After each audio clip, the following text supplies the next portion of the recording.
අනේ කියන්නේ බුදුහාමුදුරුවෝ පාරමිතා පිළිව වගේ එක එල්ලේ කිසි දිහා බලන්න නැතුව භාවනා කරලා තිබිලා තියෙනවා. ඒකෙන් පෙන්눔 කරන්නේ කරුණා, මුදිතා, මෛත්‍රී කියන භාවනාව විදිහට තිබිලා තියෙනවා.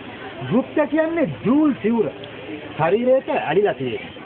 අර අමරාවතී ශෛලිය වගේ රැලි නෑ. දෙපොට සිවුර භාවිතා කරලා තියෙන්නේ ජූල් සිවුර. කියන්නේ විරාසන කරන. විරාසන කියන්නේ දකුණු කකුල උඩට තියාගෙන ඉන්නවා විරාසන කරන.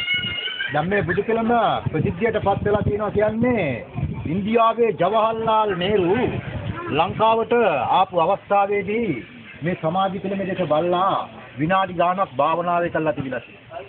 ඒ අවස්ථාවේදී යාගේ හිතේ තිබ්බේ කරදර කම්කටොළු ඔක්කොම හිතින් අයින් කරලා හිතට ලොකු සැනසීමක් ඇති වෙලා තිබිලා තියෙන ඒ අවස්ථාවේ. ගත්ත ෆොටෝ එක. ෆොටෝ එකක් අරන් ගිහලා ඉන්දියාවට ගියපු අවස්ථාවේදී ආ සිරගත වුණා. ඒ සිරගත වෙන මොහොතේදී මේ සමාජ පිළිම තමයි මේ ෆොටෝ එක තමයි ඉස්සරහා තියාගෙන බණ භාවනා කරලා තිබිලා කියන්නේ. ඒ වුණත් ජවහල් නේරුගේ ගෙදර මේ ගෙදරත් මේ ෆොටෝ එක තියෙනවා ඉස්සරහා තියාන ඕනම බණ භාවනා කරලා තියෙන්නේ මේ සමාජ පිළිම තමයි. ඒ තරම්ම සත්‍ය බලයක් තිබිලා තියෙනවා. මේව ඔක්කොම ඇවිල්ලා තියෙන්නේ පස්වන සතවර්ෂය කියන්නේ අවුරුදු 1500ක් අතර කාලේ. දැන් මේ බුදු පිළිම වටා තිබිලා තියෙනවා මේ හම් වෙලා තිබිලා තියෙන අර වලේ. එකෙන් ගොඩට අරගෙන තිබිලා තියෙන්නේ මේ බුදු පිළිම වටා තව බුදු පිළිම තුනක් තිබිලා තියෙනවා. ඒවා විනාශයටපත් වෙලා තිබිලා. දැන් මේක තමයි කියන්නේ මුල් කාලේ රජ කාලේ වුණත් දසදහස් ගණන් බණ භාවනා කරපු තැනක් තමයි මේ සමාධි පිළිම.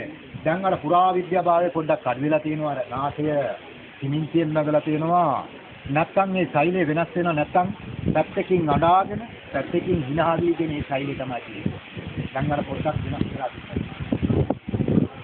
වඩේ තුනකට ඔව් මේ බුදු පිළිම මේ ඉතිරි ඇතුලේ තිබෙන්නේ නටමුන් ඔව් නටමුන් දැනීම වලදී තමයි සොයාගෙන ඊට පස්සේ මේ පාඩම උන්වහන්සේ පසුව නිර්මාණය කරේ මේකක් ගත්තා මේ නමුත් මේක පසුව නිර්මාණය කරලා පිටවාට උඩ මේකත් ඒ වගේ මේ කිව්වා ජඩ කාලයක් භාවිත කරන කොම්පියුටර් කොම්පියුටර් යන්නේ